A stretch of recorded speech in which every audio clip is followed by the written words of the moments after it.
প্রশস্ত হোক, বৃহৎ হোক, জালিমের শক্তি যত আপনার কঠিন হোক, জটিল হোক, যাই হোক না কেন, মুসলমান যখন এক আল্লাহকে আল্লাহ বলে মেনে নেবে, নবীকে নবী বলে মেনে নিয়ে আল্লাহ এবং আল্লাহর রাসূলের গুরুত্বকে প্রাধান্য দেবে, শরিয়াতকে প্রাধান্য দেবে, দ্বীন ইসলামকে প্রাধান্য দেবে, নামাজের গুরুত্ববান নামাজকে গুরুত্ব দেবে, আল্লাহ পাক দুনিয়ার। একটু আমার সঙ্গে কথা বললে অসুবিধা হবে, একটু কম্প্রোমাইজ করেন, তাহলে আমারও ভালো লাগবে, আপনাদের ভালো লাগবে, ঠিক না ভুল জোরে বলে। তামাম পৃথিবীতে 208টা দেশ আছে, 57টা মুসলিম রাষ্ট্র আছে। কটা? 57টা। ইহুদিদের একটা দেশ আছে, ওই দেশটার নাম কি? ইসরায়েল। তামাম পৃথিবীতে 3টে আপনার হিন্দু রাষ্ট্র আছে, একটা হলো নেপাল, আর একটা হলো ভুটান, আর একটা হলো এই ভারতবর্ষ। ঠিক না ভুল জোরে বলে। এই ভারতবর্ষ হিন্দু রাষ্ট্র। তাই তো আজকের আমাদের যিনি বর্তমান মুখ্যমন্ত্রী, তিনি একেবারে বলছে না হিন্দু রাষ্ট্র সব কিছু কি চলবে, আমাদের কথা মতো চলবে। আবার আগামী সামনের সপ্তাহে একটা বিল পাস করতে চলেছে, যেটা অন্যান্য রাজ্যে পাস হয়ে গেছে, সিভিল কোড। এক দেশ এক আইন তৈরি হবে, বিপদ আরো বাড়বে না কমবে বলে। তবে ইহুদিদের যিনি পণ্ডিত, উনি একটা চমৎকার তথ্য দিয়েছেন, কি জানেন? ইহুদিদেরকে সাবধানতা অবলম্বন করে বলেছেন যে তোমরা যখন দেখবে পবিত্র জুমার দিনের ন্যায়, পবিত্র জুমার দিনের ন্যায় নামাজিরা জুমার দিনে হাজিরা দিয়েছে জুমার নামাজ আদায় করার জন্য, যেদিন তোমরা দেখবে যে ফজরের রক্তে ওই রকম জুমার নামাজিদের মতো নামাজি হয়েছে ফজরের নামাজে, ওই দিন সেই দিন মুসলমানদেরকে হারানো কঠিন হয়ে যাবে।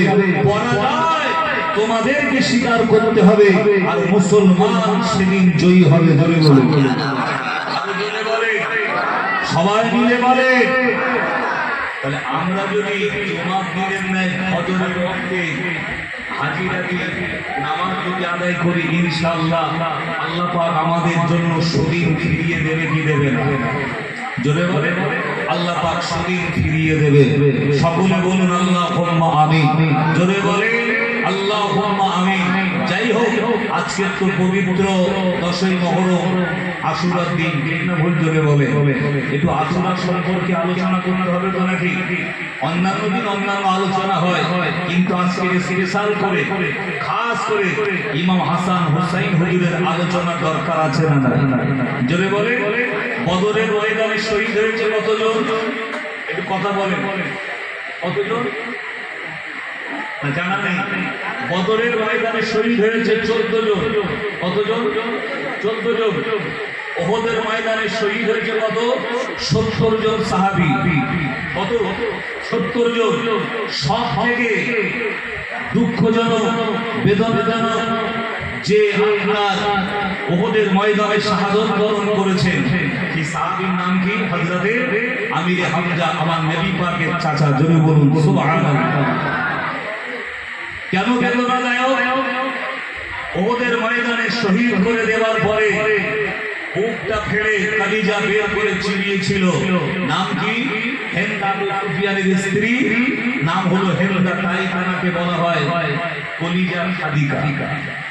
চিবিয়েছিলেন, নাক কেটেছিল, কান কেটেছিল, আগুনগুলো কেটে কেটে মালা তৈরি করে, হাত তৈরি করে গলায় পড়েছিল।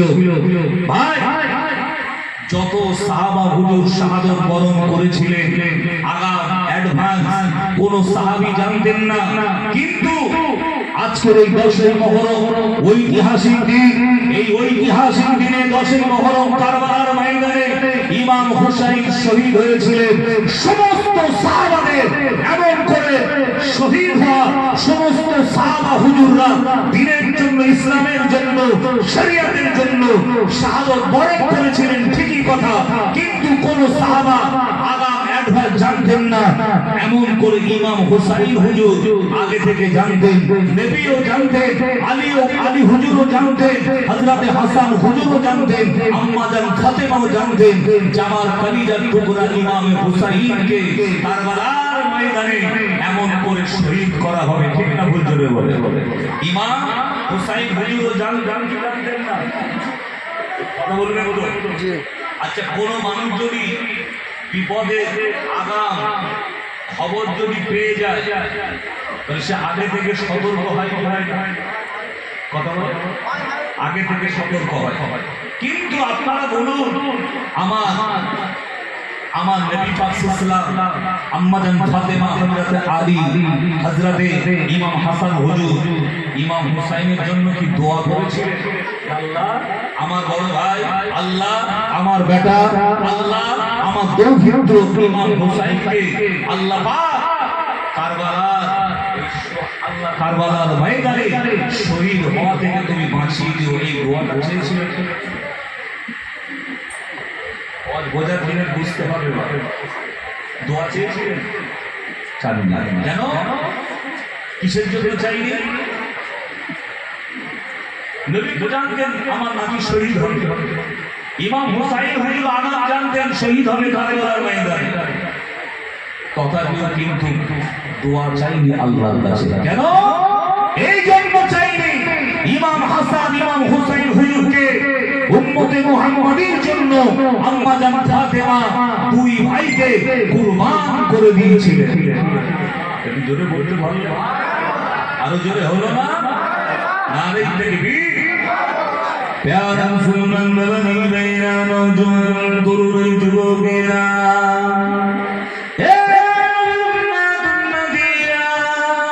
ও চাপড়া গ্রামের নওজোয়ানেরা, ও আমার মুরব্বী আব্বা জানেরা, মায়েরা বোনেরা, হযরত ইমাম হুসাইন হুজুর আমার কেন শহীদ হয়েছিলেন, কেন তাকে এমন কুরবান শহীদ করা হয়েছিল? হে নওজোয়ান তরুণ যুবকেরা, হে উম্মাতুম্মাতিরা, শুনে রেখে দাও, ইমাম হুসাইন হুজুর আমার এমন করে 55 বছর বয়সে তিনি চিন্তা নিয়েছিলেন, আমি কোন ফিতনায় জড়াবো না, আমি কোন গন্ডগোলের মধ্যে থাকবো না, আমি আমার বাকি জীবনটা মদিনা জমিনে আমি আমার পরিবর্গ দিগকে নিয়ে আরামের সঙ্গে কাটিয়ে দেব, এক আল্লাহর ইবাদত বন্দেগী করব, কোনো ঝুট ঝামেলায় যাব না, কোনো ফিতনায় জড়াবো না।